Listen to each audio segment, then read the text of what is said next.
The gentle breeze carried the scent of magnolia blossoms through the window of Rose's childhood bedroom. At 22, she sat at her old desk, fingers tracing the edges of her nursing textbooks, while downstairs, the sounds of her father's meeting echoed through the halls of their antebellum home.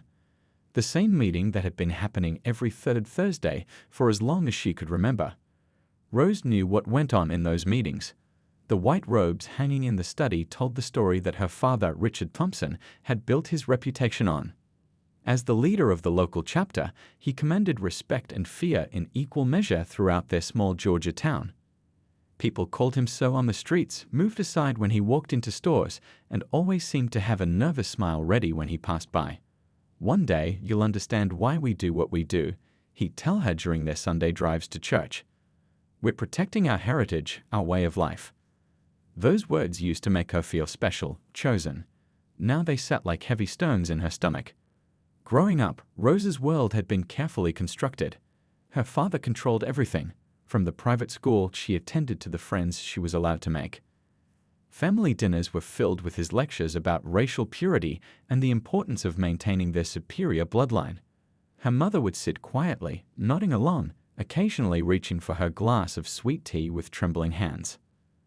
The Thompson house stood as a symbol of their family's legacy, a sprawling white mansion with towering columns that had been in the family for generations. Inside those walls, Rose learned her father's version of history, memorized his beliefs, and watched as he planned rallies and meetings that spread fear through the community. But something had started to change in Rose. Maybe it was the books she'd secretly borrowed from the university library, or the conversations she overheard in the hospital hallways during her nursing rotations. Or perhaps it was simply growing up and seeing the world through her own eyes rather than through the filter her father had created. She remembered the moment the first crack appeared in her carefully constructed worldview. It happened during her volunteer work at the children's ward. A little girl had grabbed her hand, looking up at her with bright eyes and a gap-toothed smile. The child's skin was a different color than hers, but her grip was just as warm, her laughter just as pure. That day, Rose went home and cried, unable to reconcile her father's teachings with the simple truth she'd experienced. The sound of chairs scraping downstairs pulled Rose from her thoughts. The meeting was ending. Soon men in their Sunday best would file out of their house, nodding respectfully to her father, while their wives whispered about what a fine daughter he had raised. They'd smile at Rose, but their eyes would hold expectations of who she should be, who she should marry, and how she should carry on the family's beliefs. Rose stood up and walked to her window, watching as the members' cars pulled out of their long driveway. Each set of headlights that disappeared into the darkness felt like a spotlight on the growing distance between who she was supposed to be and who she was becoming. Her phone buzzed with a message from the hospital about tomorrow's shift rotation. The outside world was calling, offering her glimpses of a different life, a different way of thinking. But here, in this house, under her father's watchful eye, those possibilities seemed as distant as the stars twinkling above the Georgia pines. She heard her father's heavy footsteps on the stairs and quickly grabbed her textbook, pretending to study. "Rose," he called out, "come down for dinner, baby girl." His voice was warm, loving, the voice of a father who truly believed he was protecting his daughter from a world he saw as threatening. As she descended the stairs, Rose felt the weight of her family's heritage pressing down on her shoulders. The portraits of her ancestors seemed to watch her every move, their eyes holding the same rigid beliefs that had been passed down through generations. But deep inside, in a place she barely dared to acknowledge, Rose knew that something was about to change. She just didn't know how much that change would cost her. The dining room table was set perfectly, as always. Crystal glasses caught the light from the chandelier, and the smell of her mother's cooking filled the air. It was a scene of perfect southern gentility, but Rose could feel the foundations starting to crack beneath the polished surface. Every bite of dinner would be seasoned with her father's ideology, every conversation structured around their family's position in the community. Yet as she took her seat at the table, Rose felt a quiet determination growing inside her. The world was bigger than this dining room, bigger than her father's beliefs, bigger than the boundaries that had been drawn around her life.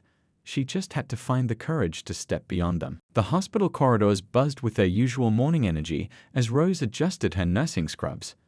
6 months into her residency at Memorial General, she had fallen into a comfortable routine. The sterile halls felt more like home than the suffocating atmosphere of her family's mansion. That Tuesday morning started like any other, with Rose checking patient charts and preparing for morning rounds. The fluorescent lights cast their familiar glow as she walked past the nurse's station, coffee in hand. She hadn't slept well the night before. Another tense family dinner had left her mentally exhausted. "Morning, everyone," called out a warm, deep voice that made heads turn. Dr. Anthony stepped into the cardiac ward, his presence immediately filling the space. He was new to Memorial General, having transferred from a prestigious hospital in Atlanta just 2 months ago. His reputation had preceded him: brilliant surgeon, exceptional patient care, and a track record that made the hospital board practically glow with pride at securing him. Rose had managed to avoid direct interaction with him until now, always finding reasons to be elsewhere during his rounds.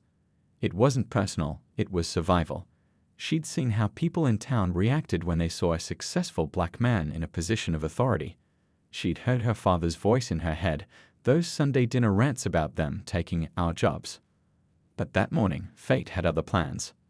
"Nurse Thompson," Dr. Anthony called out, reviewing a patient's chart. "Could you assist me with Mrs. Henderson's assessment?"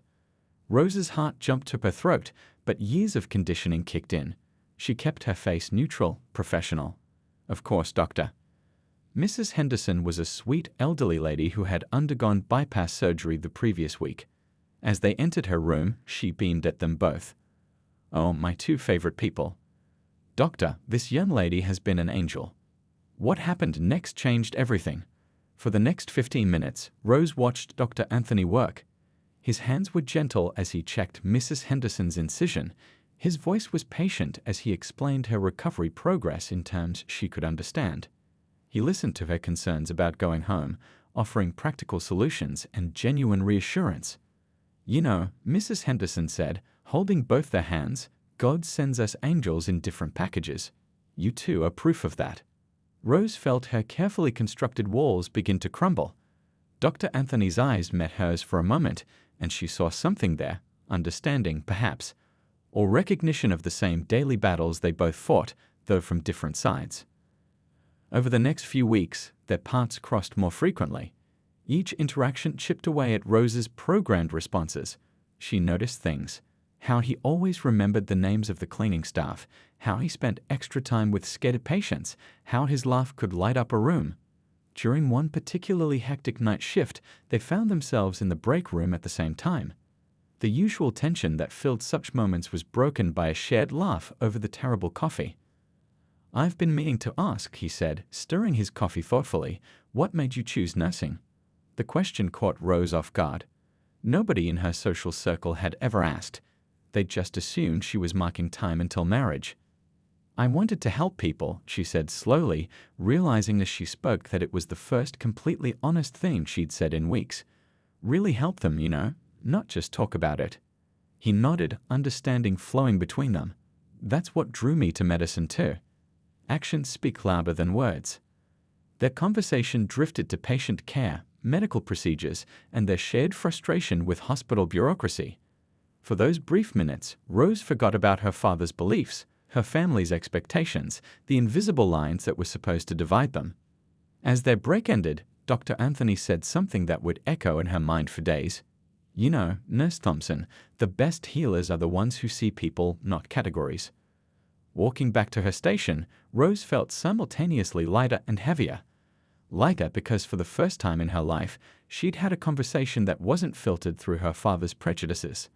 Heavier because she knew that this simple interaction would have serious consequences if anyone from her father's circle found out. That night, driving home in her car, Rose caught herself smiling at the memory of their conversation.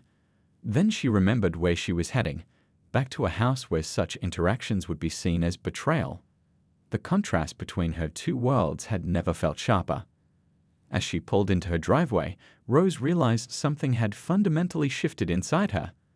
The carefully constructed walls of her upbringing had developed a crack, and through that crack, a new world was visible, one where people were just people, where merit mattered more than skin color, where humanity trumped ideology. She sat in her car for a long moment, watching the lights in her family's house. Tomorrow, she would return to the hospital. Tomorrow, she would see Dr. Anthony again. And tomorrow, she would have to decide which world she truly belonged in. The monthly family dinner felt different this time. Rose sat at her usual place, pushing food around her plate while her father's voice filled the dining room. The crystal chandelier cast shadows that danced across the white tablecloth, much like the thoughts dancing through her mind. "Those people are getting too bold," her father was saying, his fork punctuating each word. "Did you hear about that new chief of surgery at Memorial? Times are changing, and not for the better." Rose's hand tightened around her water glass. She knew exactly who he was talking about. Dr. Anthony had recently been promoted, and the news had spread through town like wildfire.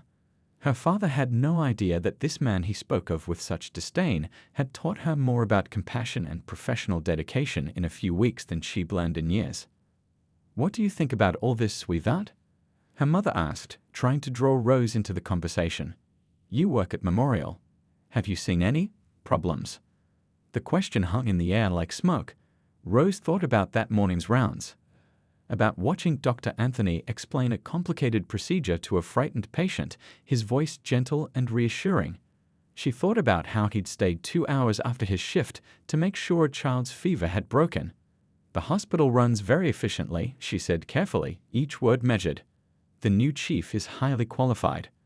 Her father's fork clattered against his plate. "Qualified? Since when do you care about their qualifications? Have you forgotten everything I taught you?" The weight of his disappointment pressed against her chest. Once it would have crushed her. Now something else was growing stronger, the weight of her own conscience. Later that night, alone in her room, Rose pulled out her journal. Writing had become her escape, the only place where she could be completely honest. Her pen moved across the page. How can something feel so right and so wrong at the same time? When did I start questioning everything? Why does every smile, every kind word from him feel like a betrayal of my family? The next day at work, she found herself watching Dr. Anthony during a staff meeting. He was presenting new protocols for the cardiac unit, his voice confident, his ideas innovative. Other doctors and nurses were taking notes, nodding along, seeing him for his expertise rather than his skin color. In that moment, the absurdity of her father's worldview hit her like a physical blow. During their lunch break, they ended up sharing a table in the crowded cafeteria. Their conversations had become more frequent, more natural. They talked about books they'd read, places they wanted to visit, their dreams for improving patient care. Each word exchanged was another brick removed from the wall of prejudice she'd been raised behind. "You seem troubled today," he said, pushing his coffee aside. "Everything okay?" Rose stared at her untouched sandwich. "Just family stuff," she mumbled. "Family can be complicated," he replied, his voice understanding. "Sometimes the hardest part of growing up is realizing that the people who raised us aren't always right about everything." His words hit home harder than he could know. Rose felt tears threatening to form and quickly excused herself. In the bathroom, she splashed cold water on her face and stared at her reflection.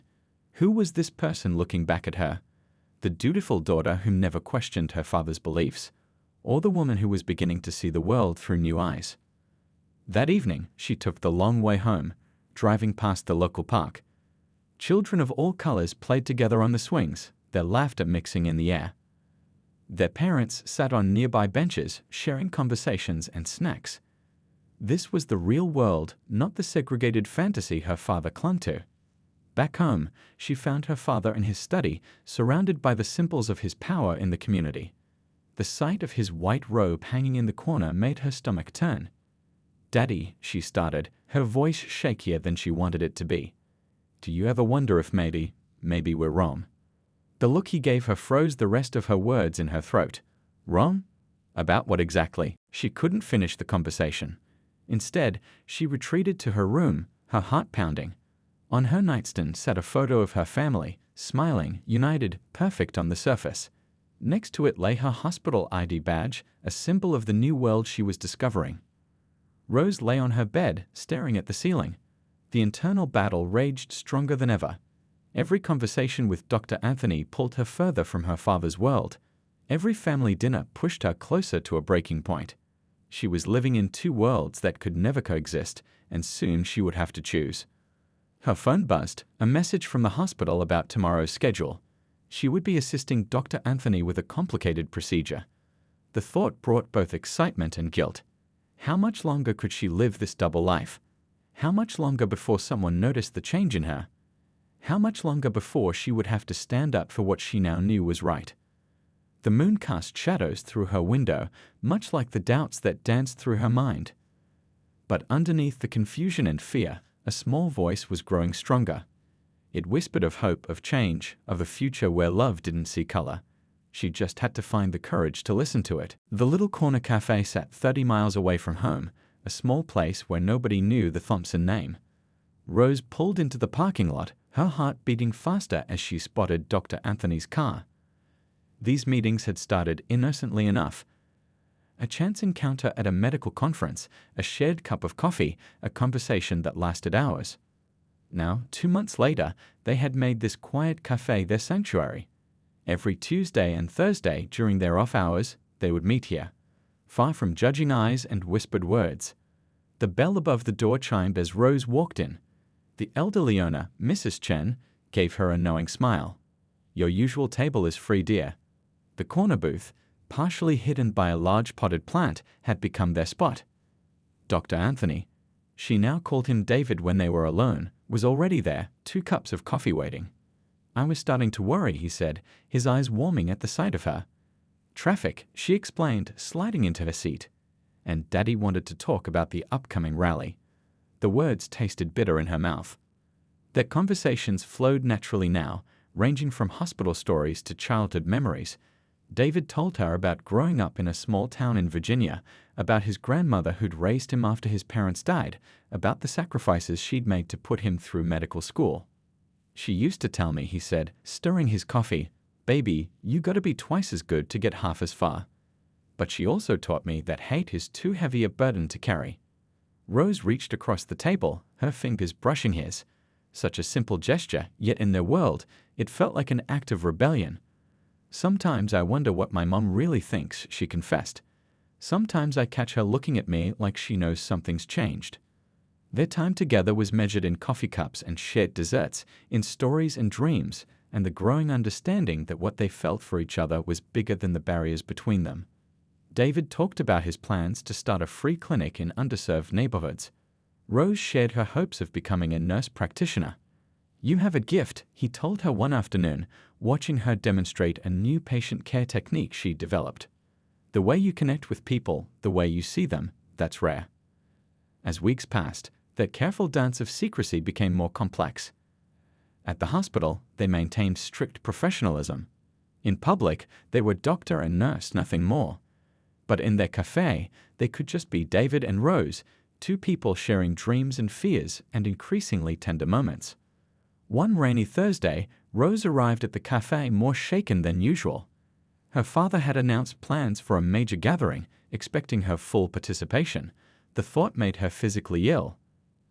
"I can't keep living this lie," she whispered, tears threatening to fall.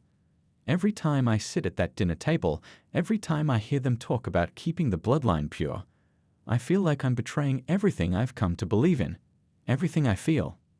David reached across the table, his hand covering hers. "Whatever you decide, whatever path you choose, know that you're not alone." Their fingers intertwined, and in that moment, Rose felt the full weight of their situation.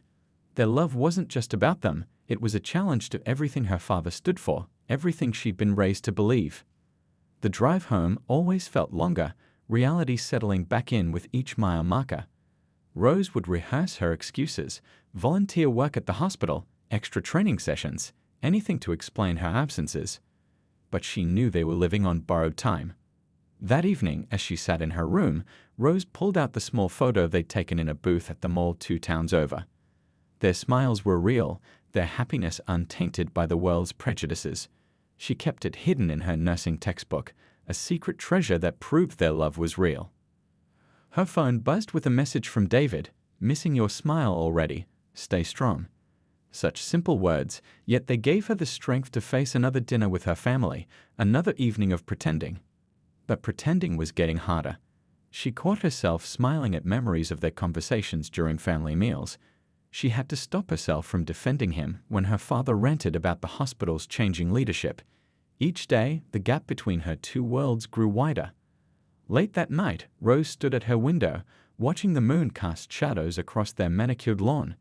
The same moon would be shining on David wherever he was. In the quiet darkness, she made a promise to herself. Love like theirs, pure, honest, real, deserved to exist in the light. Someday, they wouldn't need to hide in corner cafes or speak in whispers. Someday, their love would be strong enough to break down the walls of hatred and prejudice. But for now, they had their Tuesday and Thursday meetings, their corner booth, and the growing certainty that what they shared was worth any price they might have to pay. It was a warm Sunday afternoon when Rose's carefully constructed world fell apart. She and David had grown careless, perhaps, or fate had simply decided their time of hiding was over. They were walking out of a bookstore in Clayton County, both laughing over a shared joke, when Mrs. Patterson, her father's longtime friend and devoted follower, drove past. Rose saw her too late. Their eyes met through the car window, and she watched Mrs. Patterson's expression change from recognition to shock to something darker. The elderly woman's car swerved slightly before speeding away. "We need to leave," Rose whispered, her hands shaking. "Now." The drive home was a blur. David had offered to come with her to face whatever was coming together, but she knew that would only make things worse. "Please," she had begged, "let me handle this my way." By the time she pulled into her driveway, her father's truck was already there. 3 other vehicles she recognized as belonging to his inner circle were parked alongside it. Her mother stood on the porch, wringing her hands in that nervous way she had. "Rose, baby," her mother said as she approached. "Your daddy, he's in his study. They're all waiting." The study had always been her father's domain, a place where he planned his rallies and meetings. Now, as she pushed open the heavy wooden door, it felt like walking into a courtroom. 4 men sat in the leather chairs, her father behind his massive oak desk. The white robe hanging in its usual corner seemed to mock her. "Sit down," her father said, his voice terrifyingly calm. Rhodes remained standing. "Daddy." Mrs. Patterson called. He cut her off. "Told me she saw my daughter, my flesh and blood, walking out of Foster's books with that." He didn't finish the sentence, but his meaning was clear. "His name is David," Rose said quietly. "Dr. David Anthony. He's a brilliant surgeon and a good man." The sound of her father's fist hitting the desk made her jump. "Don't you dare say his name in this house. Have you lost your mind? Do you have any idea what this could do to our family? To our position in the community?" One of the men, Mr. Bradley, leaned forward. "Richard, maybe we should handle this quietly. Send her away for a while, let things cool down." "Handle this?" Rose felt something snap inside her. Years of suppressed thoughts and feelings came rushing out. "I'm not some problem to be handled. I'm your daughter, and I'm in love with a man who has shown me more kindness and humanity than I've seen in all your meetings combined." The silence that followed was deafening. Her father's face had gone from red to white. "Love?" He spat the word like poison. "You think that's love? It's a sickness. It's betrayal." "The only betrayal," Rose said, her voice growing stronger, "is what you've done to me. You taught me to hate. You taught me to judge people by their skin instead of their character. But David, he taught me to see people for who they really are." "Get out." Her father's voice was ice. "Get out of my house. You're no daughter of mine." Rose felt her mother's presence in the doorway behind her. "Richard, please," her mother pleaded. "She's our baby. Either she ends this abomination," he growled, "or she's dead to us. Those are the only options." Rose looked around the room, at these men who had been part of her life since childhood. Their faces showed various degrees of disgust and disappointment. But for the first time, she saw them clearly, not as powerful figures to be respected, but as small men clinging to their hatred out of fear. "I choose love," she said simply. "I choose kindness. I choose David." She turned and walked out, past her sobbing mother, past the pictures of generations of Thompsons on the walls, past the life she had known. Her hands were steady as she packed a bag, taking only what she needed. Her father's voice boomed through the house. "If you walk out that door, don't ever think about coming back." Outside, the sun was setting, painting the sky in shades of purple and orange. Rose got into her car, her heart pounding but her mind clear. She pulled out her phone and dialed the number she knew by heart. "David, it's over. They know." His voice was warm, concerned. "Are you okay? Where are you?" "I'm leaving. I chose us." There was a pause. "Come to my place. We'll figure this out together." As Rose drove away from her childhood home, she glanced in the rearview mirror. Her father stood on the porch, her mother crying beside him. They looked smaller somehow, diminished by their own hatred. Her phone started buzzing with messages from family, friends, and relatives. Word traveled fast in their circles. She knew what would come next: the whispers, the judgment, the attempts to save her. But for the first time in her life, she felt truly free. The road ahead was uncertain, but she knew one thing for sure: love was stronger than hate. David had shown her that, and no matter what came next, they would face it together. 2 weeks after leaving her family home, Rose sat in front of her laptop in David's apartment, her hands hovering over the keyboard. The local news website's submission form was open, waiting for her words. She had spent days thinking about what to write, how to tell her story in a way that might open other people's eyes. "Are you sure about this?" David asked, setting a cup of tea beside her. His concern was evident in his voice. "I've never been more sure of anything," she replied, beginning to type. Her letter to the editor started simply. "I am the daughter of Richard Thompson." She knew those words alone would grab attention in this small southern town. Everyone knew her father's name, his position, his influence. As she wrote, memories flooded back. The weekly meetings in their house, the whispered conversations, the careful grooming of the next generation to carry on their legacy of hate. But now she was breaking that chain. "My father raised me to believe that love should have boundaries," she wrote, "that some people were better than others based solely on the color of their skin. But life taught me differently. Love taught me differently." The words flowed easily now, telling the story of her transformation. She wrote about her experiences at the hospital, about watching people of all backgrounds work together to save lives. She wrote about David, though not by name, describing how his kindness and dedication to helping others had shown her what true character looked like. "I choose to stand up now," she continued, "not just for my love, but for what's right. Hate is taught, but so is love. I'm choosing to teach love." After submitting the letter, Rose and David went to the hospital for their shifts. The familiar routine of patient care helped calm her nerves as she waited for the article to be published. The next morning, her letter was front-page news. Her phone exploded with messages, some supportive, others angry and threatening. Old family friends called to express their disappointment, but there were also unexpected allies. Mrs. Chen from the cafe called, offering her support and a free meal anytime they wanted. Some of her colleagues at the hospital started wearing small rainbow pins, a quiet show of solidarity.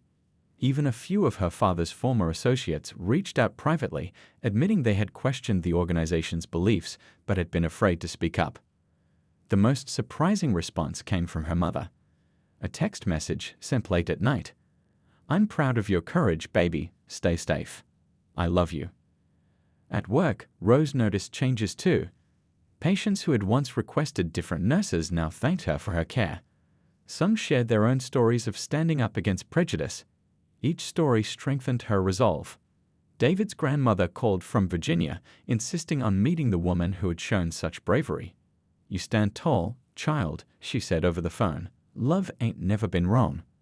But not all reactions were positive. Red paint was thrown on David's car one night. Anonymous letters arrived at the hospital, full of hate and threats. Security had to be increased at the entrance. Through it all, Rose and David stood together. They attended diversity seminars at the hospital, sharing their story when asked. Rose started volunteering at local schools, talking to young people about the importance of seeing beyond skin color. One evening, while they were walking in the park, a young interracial couple approached them. The girl, barely 20, had tears in her eyes. "Your letter," she said to Rose, "gave us hope. Gave us courage to tell our families." That moment crystallized something for Rose. Her story wasn't just about her and David anymore. It was about every person who had ever been told their love was wrong, every family torn apart by prejudice, every child taught to hate instead of love. She started a blog, sharing more of her journey. People from across the country began reaching out, sharing their own stories of love crossing boundaries of race, religion, and culture. The hospital administration, impressed by their grace under pressure, asked them to help develop a new diversity and inclusion program. Together, they created workshops that addressed not just racial bias, but all forms of prejudice in healthcare. One day, Rose received a letter from her old private school teacher. "I always saw something different in you," she wrote. "A kindness that couldn't be dimmed by hatred. Thank you for proving me right." Local TV stations began requesting interviews.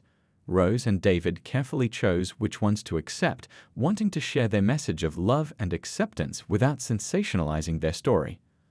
"We're not trying to be heroes," Rose told one reporter.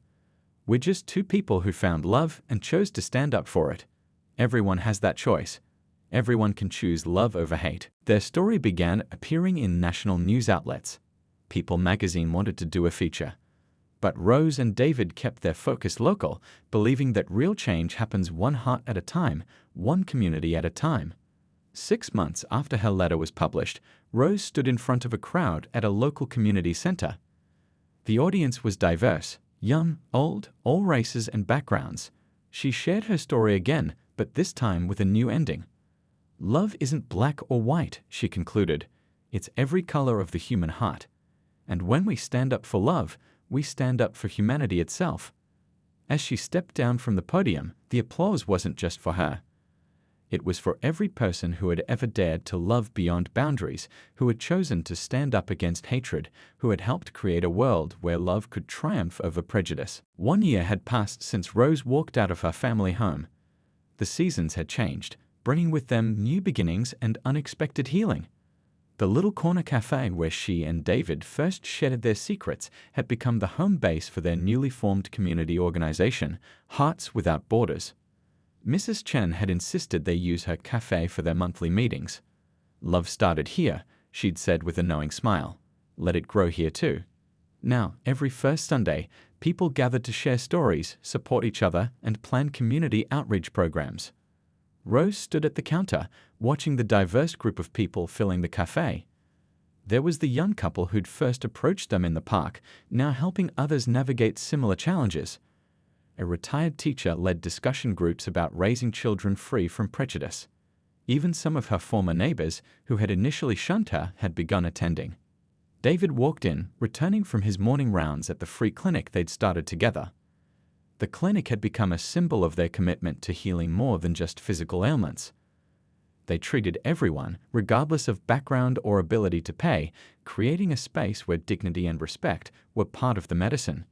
"Your mother called the clinic today," David said softly, joining her at the counter. Rose's heart skipped a beat. After months of silence, her mother had started making tentative contact. First, a Christmas card. Then, occasional text messages. Now this. "She wants to have lunch," he continued, "with both of us." The news brought tears to her eyes. Small steps, but steps nonetheless. Her father still refused to speak to her, but she'd heard through family friends that her story had affected him. He'd stepped down from his leadership position, claiming health reasons. Some said they'd seen him sitting alone in church, looking older and more thoughtful. Their wedding 3 months ago had been a beautiful testament to their journey. They'd held it in the hospital garden, where their love had first blossomed. Dr. Wilson, the hospital director, had officiated. The ceremony was attended by a wonderfully mixed group of people: hospital staff, community members, David's family, and even a few surprise guests from Rose's past. Her mother hadn't attended, but she'd sent a small package. Inside was her grandmother's pearl necklace and a note: "Love finds its way home." The local newspaper that had first published Rose's letter now ran a regular column about community unity. Rose and David took turns writing it, sharing stories of hope and transformation. They wrote about the elderly man who'd once been part of her father's inner circle, now volunteering at their clinic. About the high school students who'd started a diversity alliance. About families learning to choose love over tradition. Their story had inspired others to speak up.